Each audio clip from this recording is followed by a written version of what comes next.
Hey guys, what's up, Communications, and welcome to my review of a 1991 film directed by Wes Craven called The People Under the Stairs. It's another film that was sent to me by Adam Watson, and actually, surprisingly enough, I'm a big fan of horror. I actually haven't seen this film until recently. I saw it for the first time. I have to say I enjoyed myself. Um, I'd say after I thought about it some more, I wouldn't say that I really enjoyed the movie, but I would say it's underrated. And everyone would say it's one of Wes Craven's most underrated flicks, but I would say that I probably would prefer Surfing in the Rainbow or even Shocker over this one. This is the another of his three films he did for Universal in the 90s. Um, but I enjoyed the film still. I just felt that it was definitely had a softer edge to it than, for example, Surfing the Rainbow or even Shocker.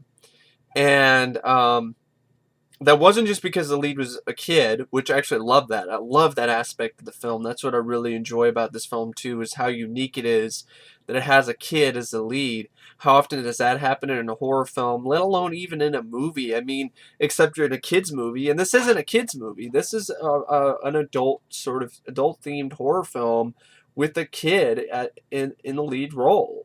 And it's a kid I thought I did an excellent job, and I've always liked this actor anyway, Brandon Adams. I remember him as Jesse from the Mighty Ducks and D2, the Mighty Ducks. I remember his insult he gave to members of the team. I think it was to Banks, who got hurt. He called him a cake eater, and I remember that. So it's like, hey, it's cake eater, and Banks called him a cake eater later. And I think later in the film, or in D2, Mighty Ducks. So I remember, I'm a huge Mighty Ducks fan. But anyway, but I remember him the most as Jesse from the Mighty Ducks. But I know he was also in another horror film in the 90s called Ghost in the Machine. He had a brief little role. But here he plays the lead, and he's very charismatic. He's a lot of fun to watch, and he's a character that you root for, and it's really enjoyable. Brandon Adams, I think, did a great job as Fool, the lead of People Under the Stairs. I also think the other kid, who actually isn't a kid, actress A.J. Langer as Alice Robeson, I liked her a lot too. She was actually 17 years old when she did this movie, which I'm like, no wonder. I knew so. When I see that kid, I was like, you know what? And I was watching the movie. I was like, you know what? That kid seems a little bit old for being 12 years old. And I was right. She was 17.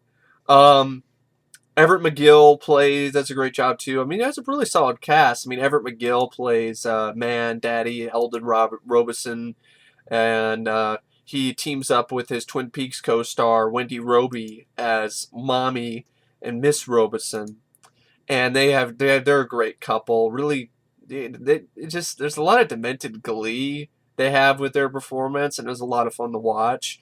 Everett McGill kind of plays this kind of tall, big lunkhead, who's supposed to be intimidating, but really he's kind of a doofus. And Roby is more the one that's was more intimidating to me. And the film had this really nice, fun, quirky bit of black humor to it that I really enjoyed, which kind of reminded me of the stuff that I've seen in The Burbs. It was like, is this movie trying to be a comedy or is it trying to be serious? That's a whole thing, but I really enjoy it though because it's very entertaining and it's a lot of fun, and I like the premise. I thought the idea was pretty ingenious and interesting. The rest of the cast did a solid job too. Ving Rhames as Leroy was a lot of fun. He's in it for like 30 minutes, but he was really memorable and had a lot of fun lines. Bill Cobbs had a brief role as Grandpa.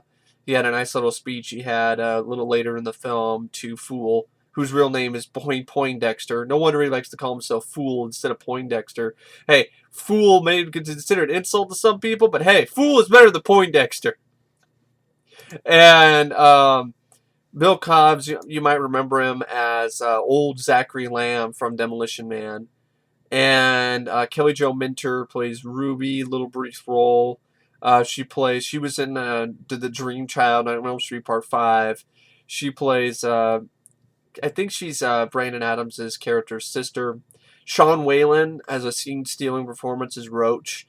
This one of the people under the stairs, one of the kids under the stairs who actually find his way to get in between the walls and he actually got his tongue cut out by the Robesons, and they've been doing a lot of this torture stuff to these kids. They've locked them in the basement, and you get this hear this term: see no evil, hear no evil, speak no evil. Anybody who says anything, gets their tongue cut out, or anybody hears anything gets their ears cut off or something. And it's like, it's really messed up, to be honest. And this movie's pretty ballsy.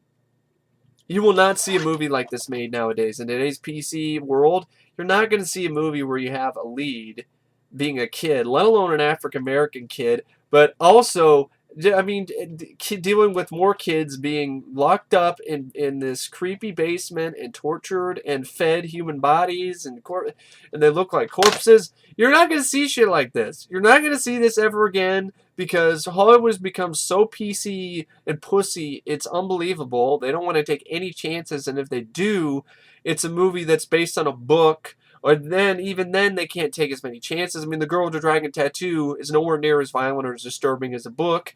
50 Shades of Grey, which I like to call 50 Shades of Fucking, there's no way it's going to have nearly as much sexuality as the book does. So people are going to be disappointed by it in that regard, because there's no way that Hollywood's going to allow that, let alone a major studio, because they know they're going to have a hit on their hands. So they're going to have a very soft-core porn version of that book that you loved reading, America. Well, I'm not speaking for myself, but a lot of people did love reading 50 Shades of Grey. So that's what I'm talking about. And I know at one point Craven said he'd like to remake this along with Shocker, which I find bullshit. Why? Why would you need to remake this? Let alone, why would you need to remake Shocker? Those movies are fine. They're fine by themselves. They don't need a remake.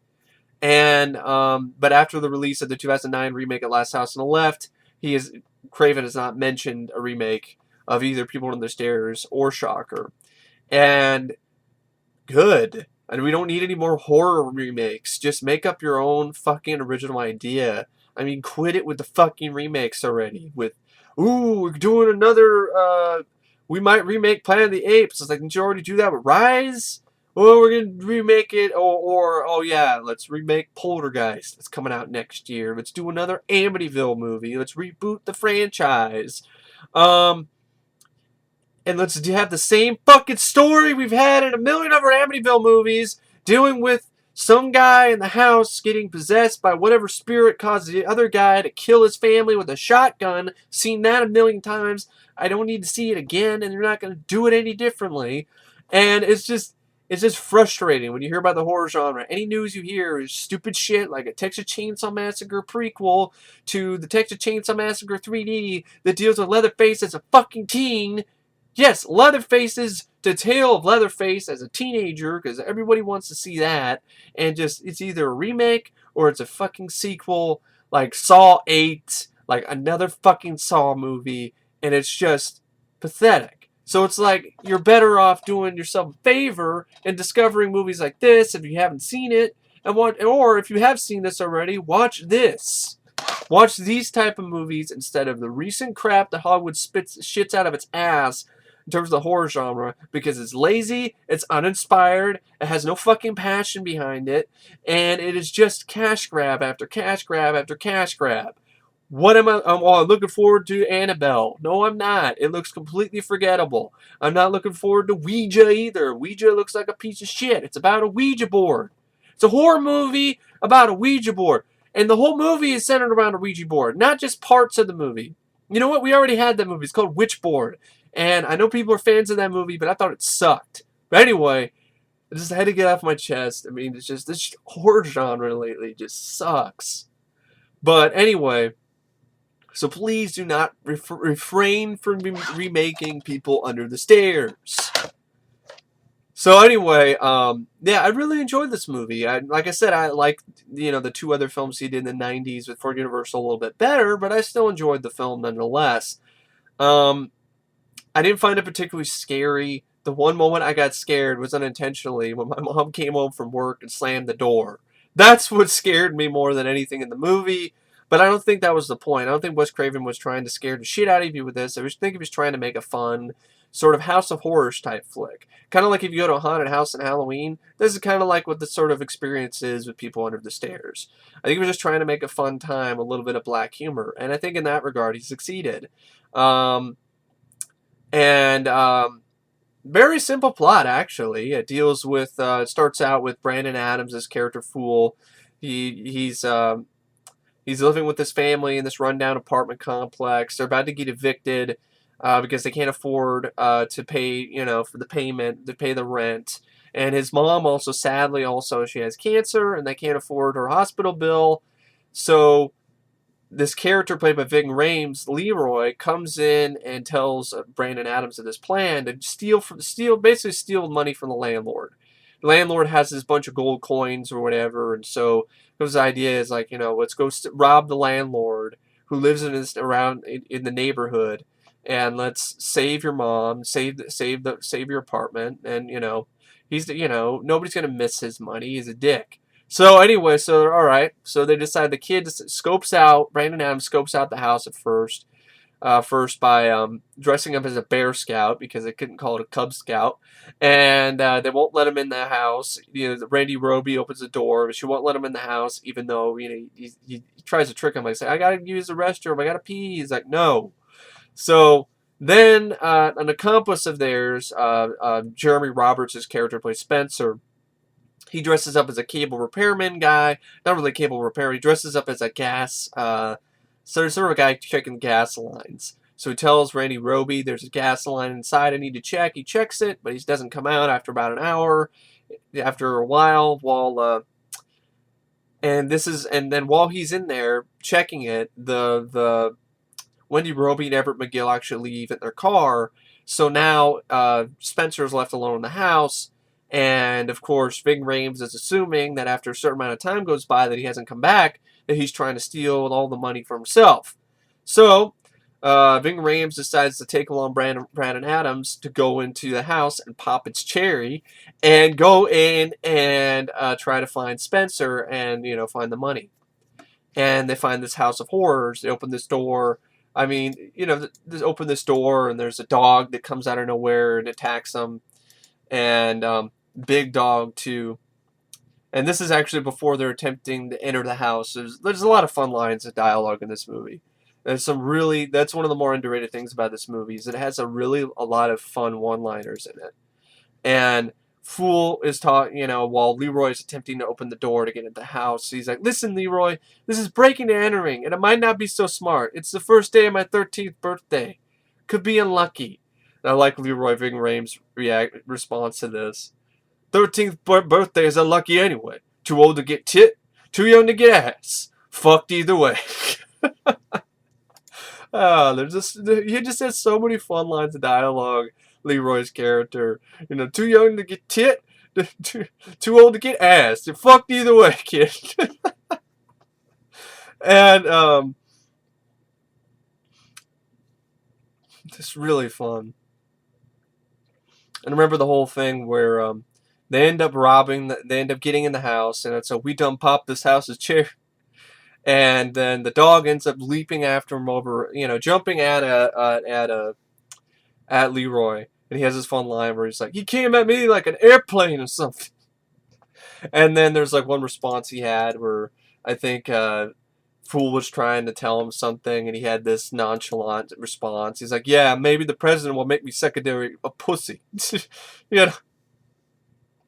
And I like how a Fool he calls the lady played by Wendy Robie, he calls her the X-ray lady, and they're still in the house and they're trying to get avoid this dog, and they're trying to find a way out, and they try to kick the windows open and nothing's working, and Fool's like, the X-ray lady's back and she's out back right now by the van. She's got a man with the size of Detroit.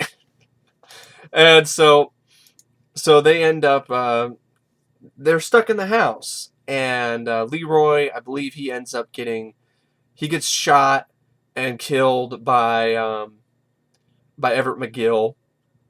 And so now the rest of the movie is pretty much Fool trying to find his way out of the house.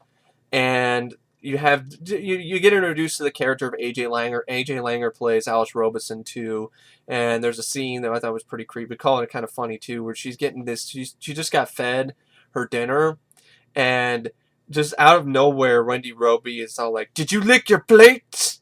Did you lick it?" And she's like, "No, I didn't lick my plate." It's like, where's the fork? It's somewhere. It's somewhere here.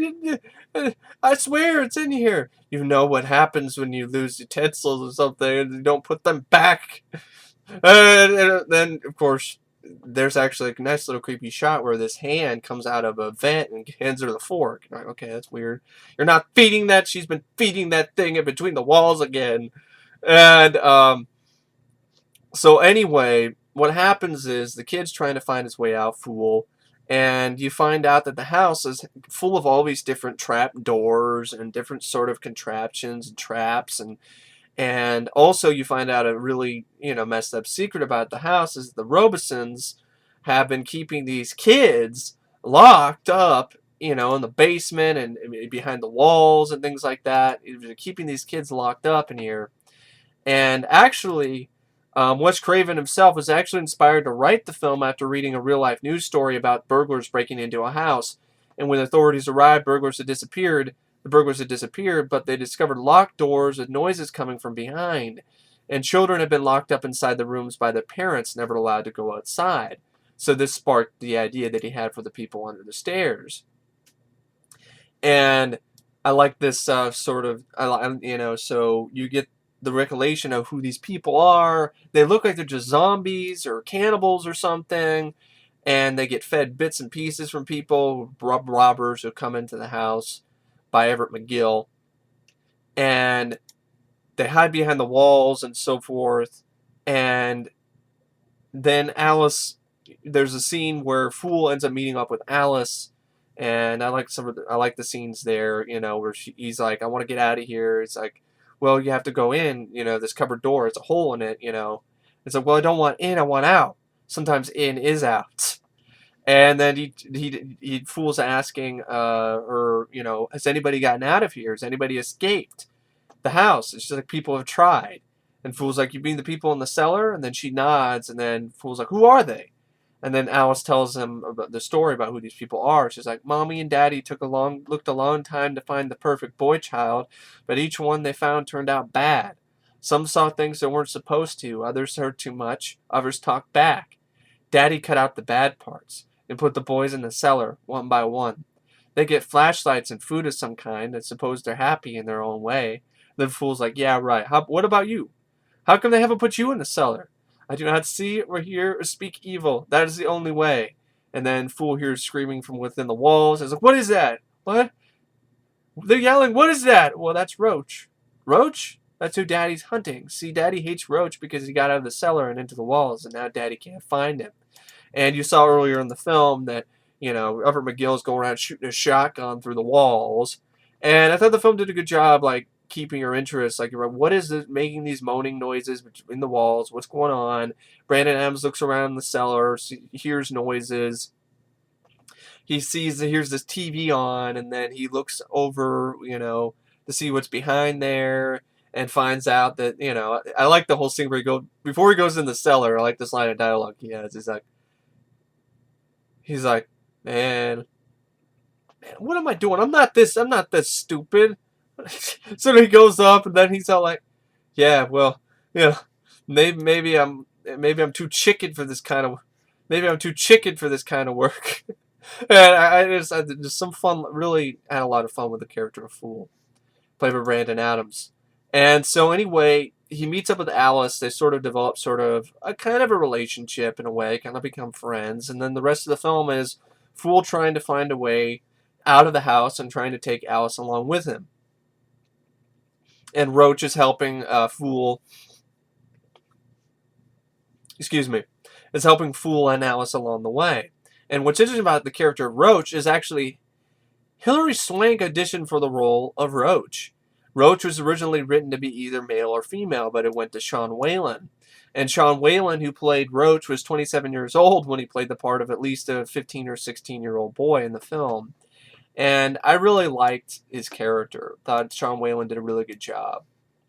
And I like the aspect of the film that this character, who you would originally assume is just so terrifying and is going to eat you or some cannibal, is actually a kid who was improperly imprisoned within this house and had his tongue cut out.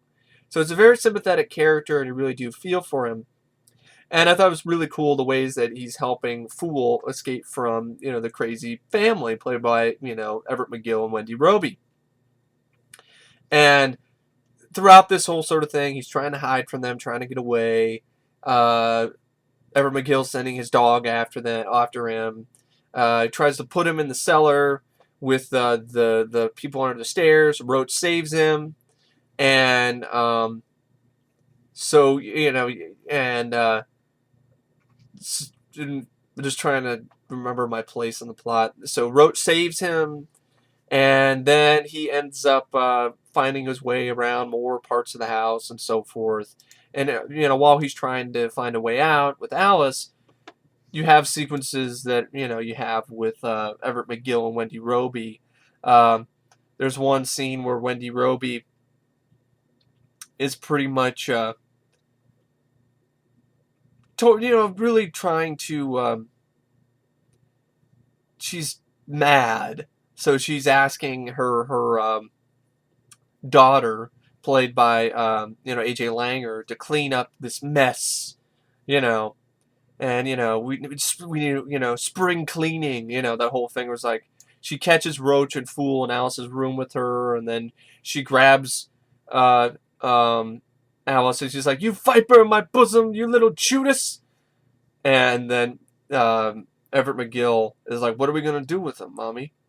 And Wendy Robie's like, "It's time to clean house, total spring cleaning," and so then you have the whole sort of thing where she tries to discipline her, and she says things like, these children will be the death of me. It's like, what's a mother to do? Lazy brats sits in a room all day sewing dolls. Children misbehaving in the basement, and one on the wall doing his business God knows where. You kids will be the death of me. The death of me. And of course, it's just a really typical bit of foreshadowing. And, but anyway, so you have scenes like that cut in between, what's going on. And what happens is Fool rescues him, rescues Roach from Daddy, and there's a sort of fun little scene here where no, he didn't rescue him from trying to find. There's just trying to find it here.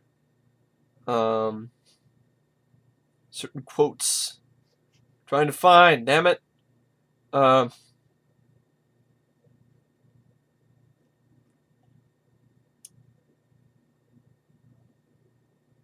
Actually, no, that's not. I was thinking of something else. But anyway, what happens is Roach sadly ends up dying later in the film. He dies of the wounds he suffered from one of the shotgun blasts from Everett McGill. And in a nice tragic scene, he gives Fool some gold coins before he dies and shows him the way out. So Fool actually finds a way out of the place actually. And of course, before that, there was a fun little. I like this little chase in between the walls with Alice and Fool, and the dog is chasing after them. And I like earlier in the film too. Earlier in the film too, Fool has this fun line of dialogue where he's like talking to the dog, and he's like, "Your mother sleeps with cats." you That was really hilarious. And then I like how later in the after that, that's when he was still with Leroy. And then he ends up, in this fun little chase in between the walls of the house with the dog chasing after him and Alice. And I like the way that he kills the dog. He ends up and I like earlier I gotta remember this one scene with the dog related to the dog that I just crack up every time. It was and I haven't seen it. I only saw it once, but I guarantee if I watch this again, and I will in the future, I really am definitely going to get my hands on that Arrow Video Blu-ray someday. It is loaded with features. Unlike this, well, this is a UK release, overseas release from Adam Watson, but There's a new Blu-ray Universal is releasing this movie, and around pretty soon around this time, this week actually, and it is full of nothing. It has none of the features from the Arrow video release. It has interviews of the cast, the crew, and I'm like, oh fuck you, you lazy asses, Universal. You tell Scream Factory to fuck themselves. No. You can't do any more, make any more special editions of our movies because we're assholes. Because we did that before with, Army of Darkness. We bitched at Anchor Bay because we sold the rights and we didn't think we had anything. Anchor Bay made a special edition that made money, and you got your panties in a wad and were pissed. You didn't get 100% of the funds. And then let Scream Factory release some special editions again with movies that, released by your company that you didn't do jack shit with in the first place, like Phantasm 2, which you released before with nothing on it, and then Scream Factory gets the rights and releases with features like it should, and then you tell Scream Factory to fuck themselves, and now you release a box set of Child's Play movies with no new features, nothing new, no behind-the-scenes stuff for Child's Play 2 and 3, which is probably what Scream Factory had in mind, and then Arrow Video is still doing Universal releases for some goddamn reason overseas, but Scream Factory is not allowed. I don't know why, because The Burbs is coming out in a special edition soon with features, and People Under Stairs already had a Blu-ray with features overseas with Arrow Video, but Universal says fuck off to Scream Factory, who probably would have taken the same features from the People Under the Stairs Arrow Video release and released it in the States, so you don't have any of the region locking bullshit. But no, Universal decides fuck that. We want all the money, and we're going to be lazy asses, and we're not even going to bother taking the features from the Arrow Video release and porting them over to our release, which is lazy fucking bullshit. It pisses me off. So you tell Scream Factory to go fuck themselves to release a shittier product. Thank you, Universal. Fuck off. Now, fuck you. But anyway, seriously, I mean, it's just like, what the hell are they thinking? It's like, it's greed. And then it's like, if you're going to make money, why not? I mean, if you want to make more money, then do what Scream Factory is doing in the first place, you fucking idiots. What are you doing? Or at least take the port over the features from the Arrow Video release to your American release instead of having some bare bones ultraviolet HD digital copy. I don't give a fuck about ultraviolet HD digital copy. So fuck off, Universal, you lazy fucks. They've released some good things every now and then with the DVDs and so forth, but they are notorious for not giving a shit about certain movies, and because they weren't huge, enormous box office hits for them. And then when there's a company like Scream Factory that cares, they told them to fuck off, and now we and the people in the U.S., people who don't have region-free Blu-ray players, like I happen to have one, but what I'm saying is people who don't are fucked. They can't buy People Under the Stairs Blu-ray. If they did, it would just be a fucking expensive paperweight. So, or you could get something where you rig your computer to play Blu-rays, whatever. I mean, but what I'm saying is, it's just a lot of fucking trouble over bullshit. I don't know what Universal is thinking. Like, they think that we aren't wise to it or some shit. Fuck off. The horror fans are a big, large, wide community. And look how successful Scream Factory has been. And I guess Universal was pissed because they were so successful. Boo-hoo, cry me a river. Why didn't you do it first? That's my thing. If you're pissed that they're selling it out so much out of titles that you did nothing with and put features on, then why didn't you fucking do it yourself, you lazy bastards? But anyway, I just had to get it off my chest. Stupid. Because it's very relevant, because Universal is releasing a bare bones Blu-ray of People Under the Stairs this week, and it has none of the features that are on the Arrow Video release, which is fucking bullshit. Anyway, going back to the actual movie, the scene that I really, was mentioning earlier with the dog, which I really like, where Everett McGill is sitting in his room with Wendy Robie, and the dog's fucking barking up a storm, and rah, rah, rah, rah, rah, rah. And I just love how he opens the door, and he's just like, shut the fuck up! Then closes the door. And the dog shit. I laughed my ass off at that scene. It's just so random. Bark, bark, bark, bark, bark, bark, bark, bark. And he opens the door. Shut the fuck up! Oh man, it's hilarious. And then even more funny is really funny too is his reaction to what happens in the scene where Fool and Alice are getting chased by the dog in between the walls, and Fool ends up killing the dog by making Everett McGill kill his own dog with the bayonet. And like I love when he finds out that his dog is dead, he's like, "Shit."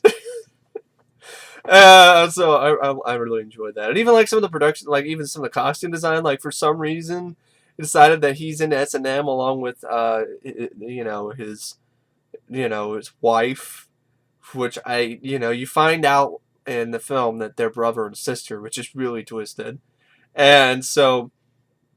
But I like them. He wears like an S&M suit, and you shoot head to toe S&M leather studded S&M suit.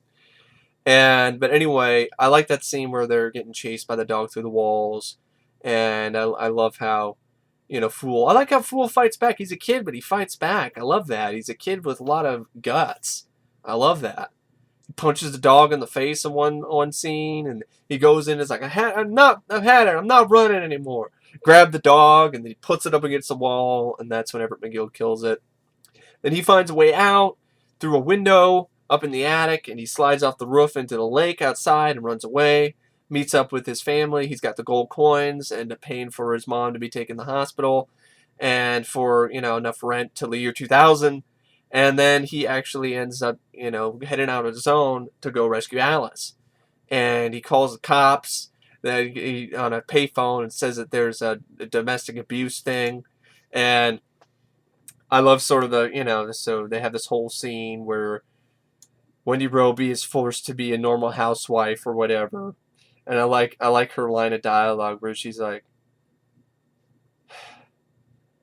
talking about, I don't want to see another cookie or a cop in my life. I don't know which one makes me sicker. And they have this sort of repeated line of dialogue where they say a lot of this stuff. It's like, may they burn in hell forever and ever in hell. And but I like that sort of aspect of the film. There's a lot of nice little black humor in this movie. So while they were distracted by this, bunch of policemen coming in looking around, Brandon Adams found a way to sneak back in the house.